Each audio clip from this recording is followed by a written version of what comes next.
s'élancer vers l'inattendu. Pour ceux qui ont des couronnes de l'Avent, 3 bougies sont déjà allumées. Allumer ces bougies est une manière de marquer le temps de l'attente de la promesse déjà accomplie, Christ est venu, le temps de l'attente de l'accomplissement de cette même promesse, Christ reviendra.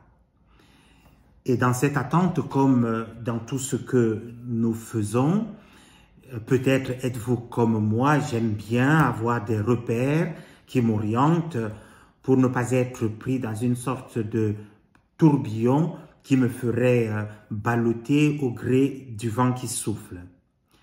Et voilà, tout n'est pas toujours comme on aimerait. Des expériences qui nous bousculent et qui nous déstabilisent, nous en connaissons beaucoup. Notre foi est parfois éprouvée.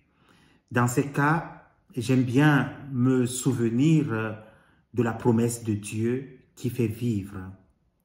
Et l'expérience d'Abraham en matière de promesse qui fait vivre me parle beaucoup.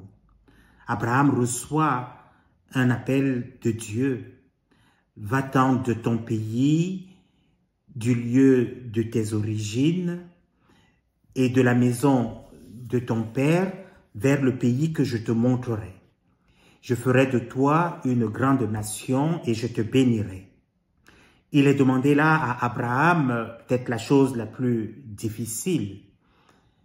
Nous savons que Abraham a une famille, il est situé sur une terre, bref, il est tranquille.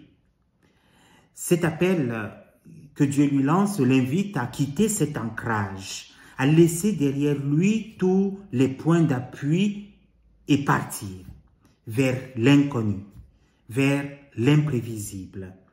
Certes, il est porté par la promesse, certes, il peut tout attendre de Dieu, mais ce qui lui sera donné est totalement inattendu.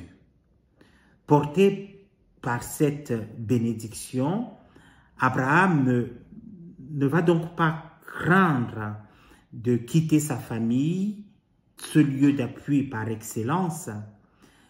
Il ne craindra pas non plus de se tromper, et il se trompera d'ailleurs avec ce malheureux malentendu qui le poussera à croire que Dieu lui demande de sacrifier son fils. Là, il fera l'expérience de l'inattendu de Dieu. Là, il comprendra encore davantage combien Dieu a des dispositions positives pour lui.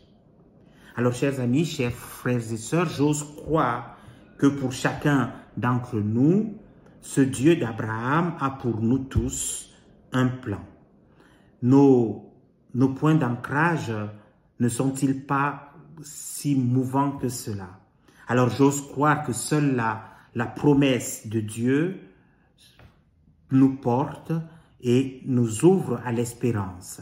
Et quand je parle de l'espérance, je crois que l'espérance n'est pas un vain mot, c'est certainement l'autre moteur qui nous permet d'avancer et qui nous ouvre à l'action inattendue de Dieu pour nous. Peut-être alors que nous pouvons découvrir chaque jour que l'inattendu est l'autre nom de Dieu.